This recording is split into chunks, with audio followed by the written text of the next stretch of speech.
Hey there and welcome back to my channel, and if you're new, welcome to my channel and thank you so much for being here. I want to introduce you to my friend, Chloe. and I feel like this kind of all worked out because I asked this morning for questions on like sex and intimacy and dating in general, and a lot of you know I've been in a relationship for 5 years, and so a lot of my I don't know, I feel like a lot of my advice is kind of like outdated, whereas Chloe's like on the scene. I would say outdated. Give yourself more credit. Chloe's got a really unique perspective, I've got a super unique perspective, and she's also like relatively skinnier than me too, and I just feel like there's a lot of like good conversation we always have about dating in general, but I'm not gonna talk too much because I also want you to like introduce yourself and tell them about you. Oh man, that's always the hardest question when someone's like, tell me about yourself. Well, why don't you first tell them like your Instagram handle and stuff if you want to. Okay, first of all, my Instagram is @littlebbkemp, little and then B and then KEMP. Which so I'll have down below, you guys. She'll have it down below. I'm gonna look at the viewfinder a lot just because I haven't really filmed video before, so bear with me. It's hard not to because you're like, do I look I'm like, good? There's me. I like pink. Me and Sarah are almost the same person. I would agree. Slightly different in some ways, but almost the same person in a lot of other ways. Just I'm tall and fat. I can already tell by some of the questions I got, I don't necessarily have the best advice, and I also feel like videos like this do better because it's just more of an organic approach to the questions. As per usual, grab a snack, get comfortable, and let's get started. Chloe says she wants to be surprised. Yep, I don't want to know any of the questions beforehand. I want my honest first answer for you guys. Okay, so I feel like this one might be a little bit more geared towards me, but it might be something that you can relate to as well. Being with a thin, conventionally attractive man can be really difficult. My partner suffers with body image issue too, despite his Adonis-like physique. Adonis, there we go. Like a Greek god. There you go. Shit. How can someone who has in the past grappled, why can't I speak apparently, with eating disorders and low self-worth and image deal with these triggering scenarios when conventionally grounding techniques do not work? What I really mean is, how can they love me and my body when they can be chronically depressed if they have to live in it? So it's hard when you know your partner's suffering regardless, and it's hard when you see them struggle with their weight, and it's always difficult when you see a friend in general who kind of looks at your physique as like, if I were ever that size then I wouldn't be able to handle it. But the best way I can describe that is in the times where I felt like really insecure about myself at my size, I'm never necessarily looking at somebody else and thinking like they look ugly in that size. It's mostly just like a really like internalized thing. That's what I was gonna say. Like, if you're looking at your friend going through those issues, it's kind of so easy to distance yourself from it because you see all the good things about your friend. Exactly. It's hard to see all those good things about yourself. The best thing that you can do while, I guess, supporting your partner is, if those are concerns for you, and I don't know if they've ever made you feel like your physique is like ugly to them, and if that's the case, then like bye. Exactly. Lose the weight by dropping 130 exactly. pounds. You can get rid of that real quick. Exactly. If it's really just a situation where they're struggling with it personally, know that it's not something that is necessarily how they feel about you, even though that's hard to do and even though that's like difficult to differentiate, because I'm sure you have your own insecurities and ways that you look at your body that make you feel, you know, uncomfortable with your size. I would say that I've felt those feelings in the past, but what you're saying, like channeling those towards myself, that's really how I feel. Like, I feel like I've kind of struggled with maybe not an eating disorder, but disordered eating, not healthy. And those I always internalize towards myself. When my friends tell me things about themselves, like, I'm like, I don't know what you're talking about. Yeah, you're just like, great. You're perfect, you're great. Yeah, I could never think that. But like, when it's about you, like, yeah. And I think I would try to remember that he's not, or I mean, I'm not there in the situation, so I don't know exactly, but he's probably not feeling that way about you. He's probably internalizing all of it and pushing it back on himself. Try to be as logical with yourself as possible and know that when you're insecure about certain things, you're not necessarily thinking horrible things about other people. It's really like an internalized dialogue that you have. All right, do you want to read this one? Sure. Hold on, let me pick my hair off the screen. So, how do you deal with that insecurity of someone you like choosing someone skinnier over you? I can't shake that my fatness is the only reason I feel so lonely. I mean, like, I know what you mean. You can't let yourself hang on to it forever. Yeah. You just have to be like, well, if this person can't see all the good qualities that I have and all the things that make me me, and if they don't love me for the way that I'm beautiful, then again, they're not the right person for me. Exactly. I mean, whenever you get rejected, right? Like, any kind of rejection is like, you're always gonna sit there and just be like, what was it? Was it because I'm fat? Was it because you're gonna look at everything you brought to the table and questions it's the like legitimacy, and the reality is, yes, sometimes they might not want to be with you because of your size, and the reality is sometimes they might not want to be with you because of other reasons, or they might have met somebody who they meshed with better, and that's like the unfortunate reality about like dating in general. Like it's really a gamble. Don't let one thing like put you off of it. You know what I mean? Exactly. And don't beat yourself up about it either, exactly. because you can never know, and knowing is not going to help your situation, because there are going to be people out there who look at you for your the physical parts of your body, and they love that stuff, and people who are going to take it and sexualize it and do awful things with it, which I hate.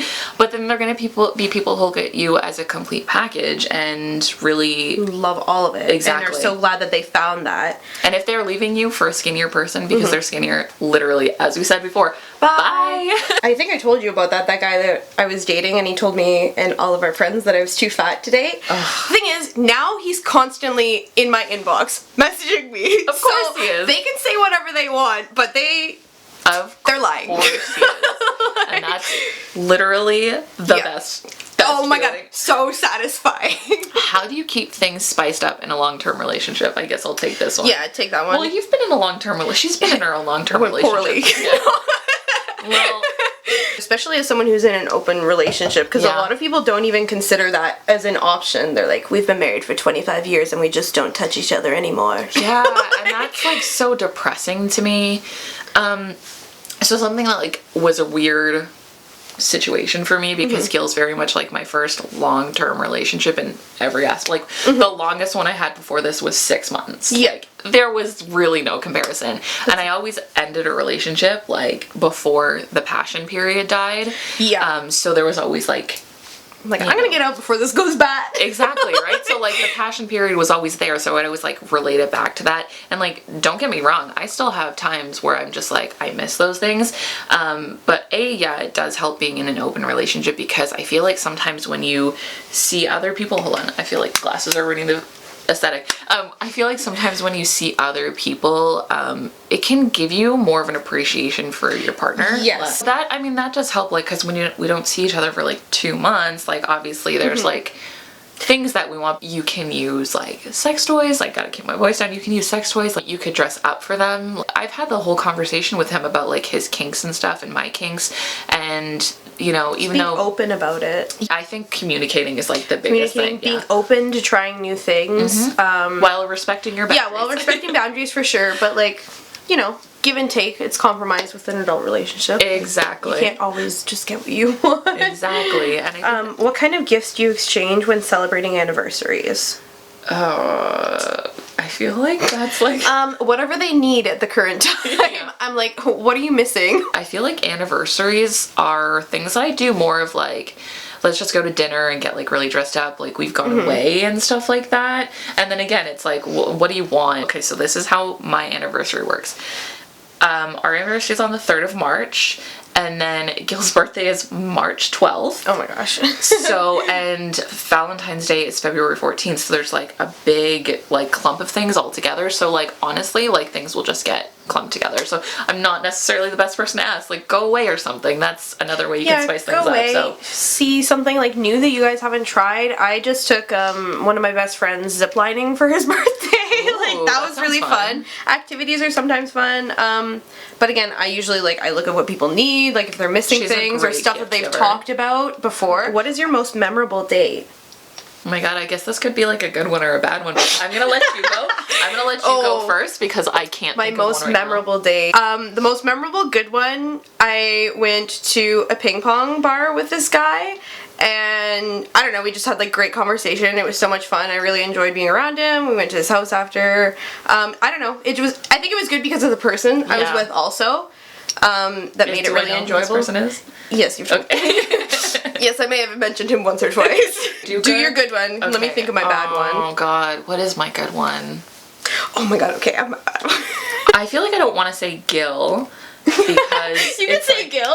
You know what? Actually, the funny thing is one of the ones that's coming up for me right now, and I'm sure I've had other like really good ones, but the ones that coming up for me right now is like interesting because I didn't see this person again, but the date itself was good. Okay. And I was like, I need to do that again with somebody that like I actually really like enjoy. So I always get like really uncomfortable and nervous on first dates. So like I always have just been like, I want to do something that like isn't dinner because I feel like dinner's so stressful. Isn't it? Oh my god, just like sitting there across from each other staring at each other, I'm like, what do I say? Yeah, and then what do you eat? And I'm a messy eater, and I'm like, I don't want to eat something that's gonna like get all over me. So there was this one guy, we went to Laser Quest, and it was so much fun. Like, and the funnest thing about it though is like nobody else was playing but me and him. Oh yeah, I did used to work at Laser Quest. Yeah, that's funny. Yes, my name's Supernova. I'll be your marshal for this evening. That's awesome. Yeah, so it was like at a time of day where like nobody else was there, and it was so much fun because they make you play like a I'm sure you know the name, but it's like a weird one where it's like a really like intense version of the game when you shoot the other person, and usually it's supposed to be like 30 seconds in between you being able to I know what you're talking about. Yeah, it's like death something. I don't remember. Something like that. Yeah, but it was like 10 seconds in between shooting them, and like it was like more intense because like nobody else is there, and it's really, I feel like your heart like pounds a little bit more because I'm like, where's this person? Like this is intense. So it was a lot of fun. And then after we went to like a pizza place. It was the best pizza I've ever had, and now I really want to go there after we record this.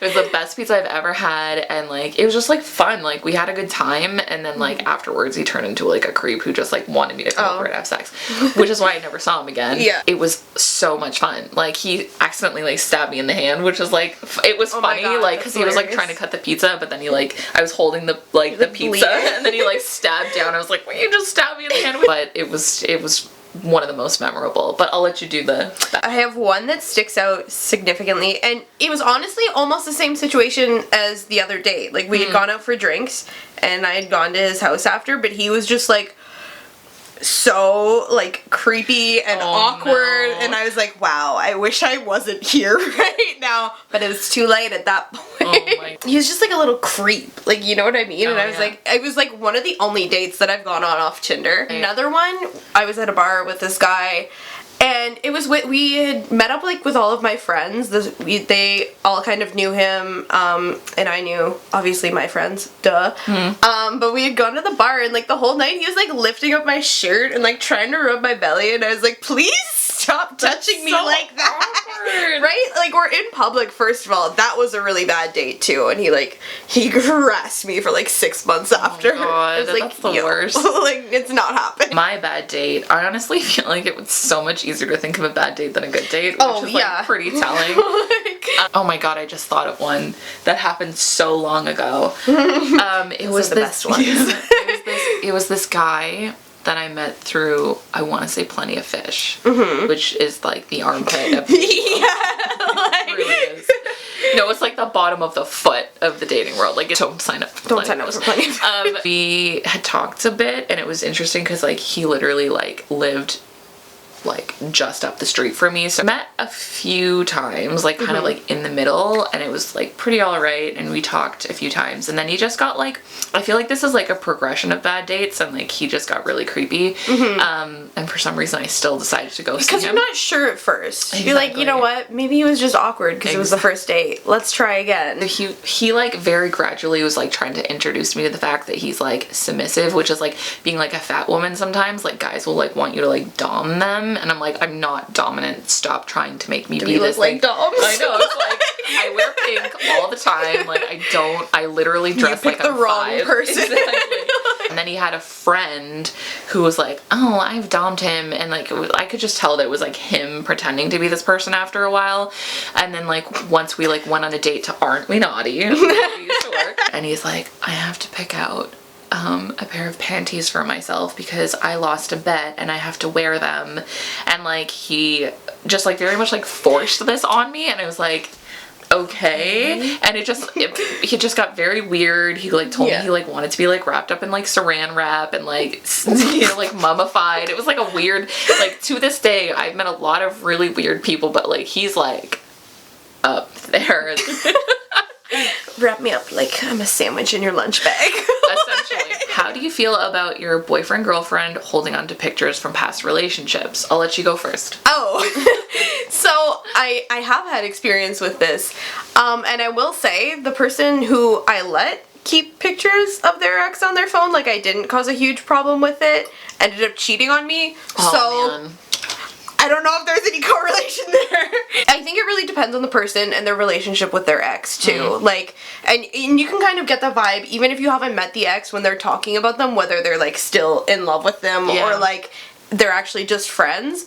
Like, again, that's very situational for me. I would just be aware of how they talk about them and stuff like that. I don't necessarily mind if you're just friends, but like if I have a weird feeling about it, I'm not going to shut up about it. Love, yeah. So Gil's a very sentimental person, like super sentimental.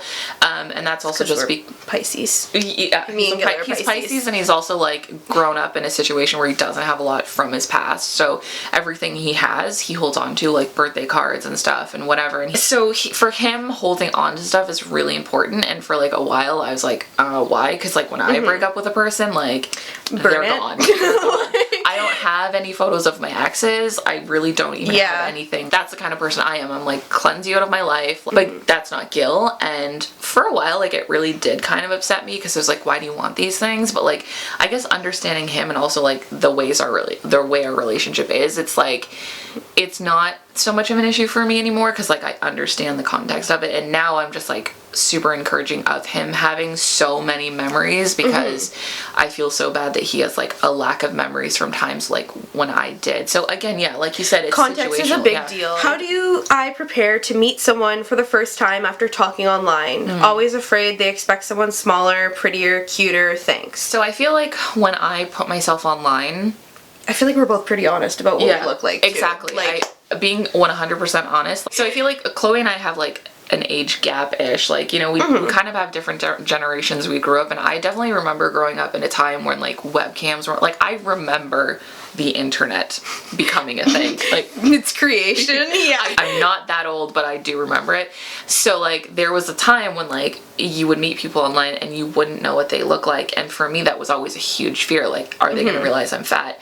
And then there was that whole like secret internet fatty thing that like, you know, was a terrifying thing. But now I just like very much always put what I look like out there. I think like being super 100% honest about what you look like will not only save you like the mental turmoil and heartbreak if something happens. And that's partially why I've been so honest. I don't want that to happen if I show up for a date, because I know that would like crush my ego. Exactly. And I feel like if people are hitting you up like on dating websites where like specific, like OkCupid asks you like what your body type is, like if you're specifically saying like in your profile and you've got pictures of yourself and like you are noticeably like curvy, plus size, fat, whatever you want to call yourself person, and this person comes to see you when they're expecting something different, like that's not on me, dude. That's their, like, if they saw it in the profile, like exactly. Also, like, for a reason. You're graced with me in person, so exactly, you're already lucky that I've showed up. But if you really just like pump yourself up, or like you have a friend, like Chloe would be the kind of person that I would like message and be like, I'm nervous, like remind me again why I'm like the best thing that'll ever happen to this person. I find reassurance will make me feel a lot better. I kind of think about things ahead of time to talk about, so like when I go in I kind of know what to go off of. Kind of thing. Exactly. How long have you been in a long distance relationship? Do you plan on moving in together soon? Oh, I guess that one's straight up for me. I've been in a long distance relationship for 5 years. We don't have any specific plans on the horizon, but I am moving in short term for the summer, which I'm really excited about. Not excited about like leaving my friends and stuff. Chloe might come visit though, which will be fun. She's gonna come to Primark, which we've talked about a lot. It's always just gonna be a struggle to leave one thing permanently, and that's what I struggle with, because I like don't want to leave Canada and like my life here and my friends here. So that's just what it comes down to and what it boils down to. So. How have perceptions from others about your relationship impacted how you and your partner interact, if they have much at all? What is an assumption or perception people often have of your relationship that you'd like to put to rest? So what do people think about your relationship, and what are you done with? I don't really know, like, if people have really said many Do people things. talk about you and Gil? I don't know. They say we're really Are they cute in your together. comments? Any relationship has ups and downs. Yeah, and what you show online is different than, like, what day-to-day is like. So, like, Liza Koshy and, like, David, whatever. Oh my god, they just broke up! I was crying last night! He was crying in the video and I was bawling in my bed at 3 a.m. I was like... literally, I was like, I don't want to be laughing right now, but I'm laughing at the same time, because, like, their video was just, like, so... They were so funny, but it was so sad. Stop making me laugh, I'm trying to cry. I feel like they're soulmates and they should get back together. But I guess, like, okay, so I literally just saw that this morning, and I was like, oh my god, like, I genuinely felt depressed. And I literally just started watching, like, their stuff. Like, I watched it for maybe a month, and I was like... You broke them up, Chloe.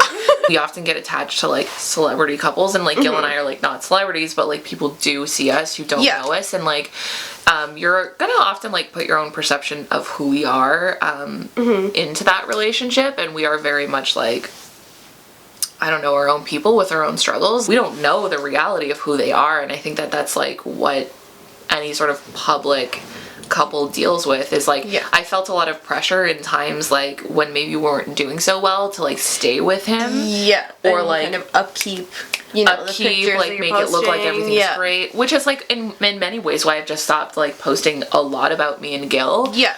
Because I feel like that allows us to be more, like, human and kind of deal with, like, what we're going through. Yes, we're human. Yeah, the only thing that I'd say, like, to quit, and this is not even just, like, relationship-wise, is, like, every single person who's on social media is always going to be putting, like, their best foot forward, but we also individually have bad days and good days, and like, stop making it seem like we always have to be, like, on it we for only everyone. have good days. Like, that's even sometimes where, like, I don't like hanging out with people who are, like, super hardcore, like, watchers of my channel and stuff, because they very much have an opinion of who I'm going to be before they even meet me. Yeah. No, I know. I mean, I'm not, like, as cool as you, but, like, I get what you mean. Yeah, because you're cooler, Chloe.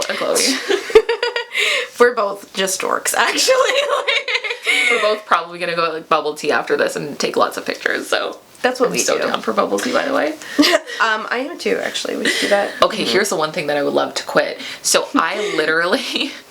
mentioned, like, a few months ago for the first time publicly, like, that Gil and I are in an open relationship, and the amount of girls who have taken that opportunity oh my to god, like, flirt with him. I think you should keep that in there so they stop. It's, like, infuriating to see, like, the fine line of, like, love and hate. It's like, okay, so, like, are you following me because of me, or are you following me because That's weird to me that someone would follow you and start, like... Oh my god, the amount of people. And I'm like, sometimes when he'll be like, oh, this person, like, is messaging me and being flirty, and I'm like, oh, they follow me. Oh, I wonder how they found you. Yep. Wonder how that happened. I'm a Leo, so you know what I mean. No, I know that would drive me crazy too. Okay, I know that you're in a relationship, but where have you had the best luck meeting guys who like awesome fat ladies, besides the normal apps, which sometimes work but are sometimes super demoralizing? Honestly, like... Going out. Work. Yeah. Work, I feel like is really easy to make connections with people on a personal level too at work, because you're, like, there every day with each other and they can kind of get to know you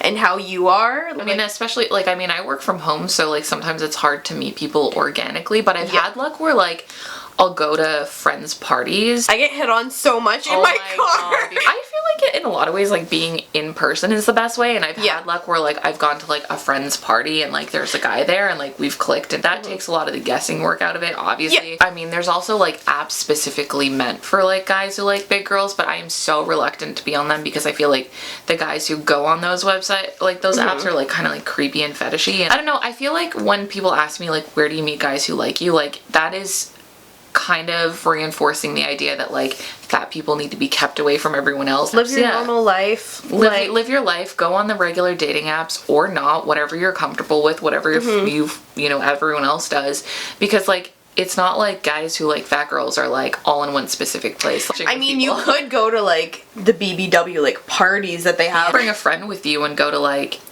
dating events. I mean, I've always been really curious about, and I feel like this is a really outdated way to do it, but like those like, oh my god, the like singles mixers, like where you do exactly what I'm talking about. The singles mixers, but also at the same time, like, you know, those like speed dating ones where like you sit at a table and like people do like they do those still? They do, and I've literally been like curious about it. Like, maybe one time we should try it. That would be a funny video. How do you navigate wanting to look your best, sexy, cute, but then these guys just thinking that you're an easy mark for sex and nothing else? I'm a full-blown adult, but you know, dating and putting yourself out there kind of sucks. You're not an easy mark. Yeah. And I think going into it with that knowledge will help you a lot, because it's like the confidence, right? Trusting your gut, like being smart. You don't have to do anything that you're not comfortable with. And I feel like a lot of guys will like show their colors now, but like I feel like guys who want you just for sex are like really impatient now. And you know what? They're straight up and like they'll say it right away. Yeah, and then I just stop talking to them. Yeah, like that's not great. It's an amazing invention. I love it. I feel like a lot of the guys will show their true colors first, and like it's hard, but I think like it's not necessarily even just like a thing that like fat women deal with on the dating scene. Like in general, like guys just are instinctively like going for that these days, and it sucks. I mean, I'm lucky that I'm with somebody right now, but like I have a lot of single friends who like that is all they're meeting, like dudes who just like want to have sex with you, whether that's like them literally like opening with a line of like, let me squeeze your tits, which I got like recently, which was like, okay, whatever. It's a matter of just like you keeping at it and like not lowering your standards for anyone either. And also like sometimes I feel like as a fat woman we can often like be in situations where like if a guy likes us, we'll often you feel like you have to, because there's no other option coming around or something. Yeah, there's like 6 billion people on the planet. It's impossible that like these creepy dudes are the only ones. There are other options.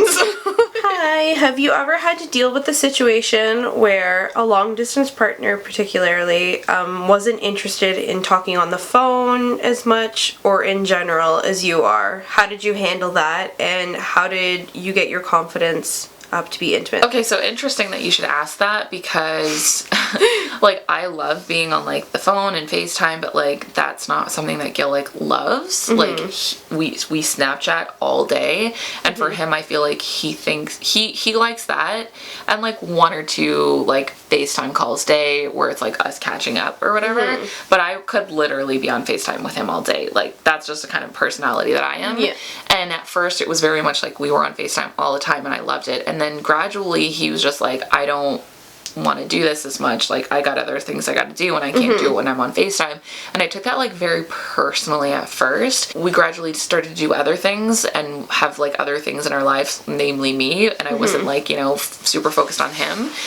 It was 100% easier to deal with. But at the same time, and I just thought about this when I was saying it, like if you are somebody who's like a very affectionate vocal person and you like talking on the phone, and like your partner just straight up like won't do it for you, like you're allowed to want the things you want in the relationship. Like there's always compromise. Some kind of compromise to it, especially in a long distance relationship. Oh yeah, exactly. Because you're not there with each other, you don't get that moment like every day to be like close with each other. I can think of a situation with like an old friend of mine who like was seeing this guy, and when they were together, it was like great. And I'm seriously not just like saying a story about being like it's secretly. No, she seriously was like seeing a guy, and it was amazing when they were together. But then they would like leave each other and just literally go about their lives like separately, which is not something she liked. She liked checking in, she liked texting, she liked being on the phone, and they weren't long distance at all. But it would be like a week or 2 in between seeing each other, and they wouldn't really talk based off of his actions. And she like let that situation go because for her it wasn't something she wanted. And kind of like look at what you're doing too. Like are you keeping like as busy as you want to be? Like are you caught up on all your things? And like if you feel like you're, you know, you're doing everything you need to in your life and you're not getting that otherwise, then like yeah, I would totally bring that up. But like if you're just sitting there waiting for them to talk to you all the time, you're wasting your own time. I'm sure you have other things to do. Like that aspect of wondering if it's like, okay, am I just wanting to talk to them because I literally have nothing else going for me, or do I want to talk to them because that was a big thing. Like in the one long distance relationship I had, I kind of caused a problem in that way because I was younger too. I was 16, so I wasn't really working, which like for me again, when I'm working, like that's kind of a nice distraction for me. So I wasn't really working that much. I didn't really have like extracurricular activities. I literally just had my boyfriend. I wasn't even hanging out with friends as much, and like it would kill me not being able to talk to him, and I would get so annoying and cranky. But like really, like I should have like picked up a hobby or something. Like he can't talk to me all day every day. How did you get your confidence up to be intimate? If they got that far with you, there must be something that they like about you.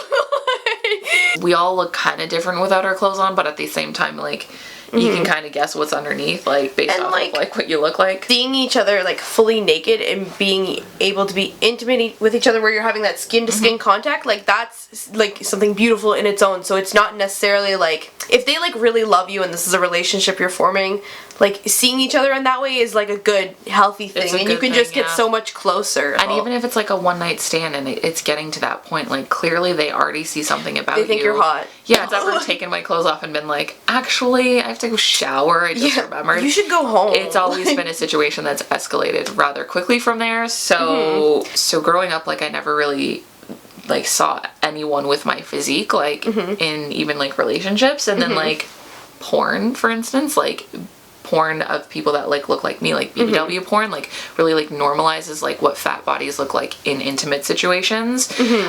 So like even if you're just watching it for like research, like seeing that and being like, all right, like let me look at this less of like judgy eyes and more of like I can understand why this is an wouldn't be selling videos of it, like if people didn't think it was hot. It wouldn't be the second largest consumed porn on the market, and I know that if it wasn't for a reason. I've had a few requests in the past to be on top with smaller guys. Any tips? It can be a little intense for me and I'm scared of squishing them.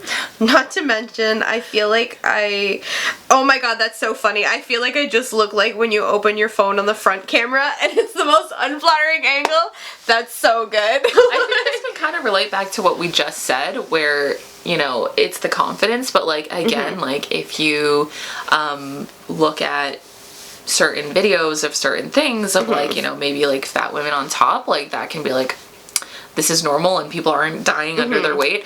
I remember years ago I watched an episode of some like freaking like, you know, like Law and Order type show where like this girl like crushed her. Oh my god. And that never happens. It is not a thing that happens. I have been like heavier with much smaller dudes than like Gil, and they have never broken in half, and also nobody has ever complained about the angle, like ever. They're just so happy to be with someone. They're in heaven. Like, yeah, they're in heaven. Don't worry about it. Think about your excitement for them, like aside from your anxiety, like think about your excitement to be with them, and then know that that's a shared excitement. If they're expressing interest in seeing you on top, like first off, it's not the first time they've ever had like a big girl on top of them.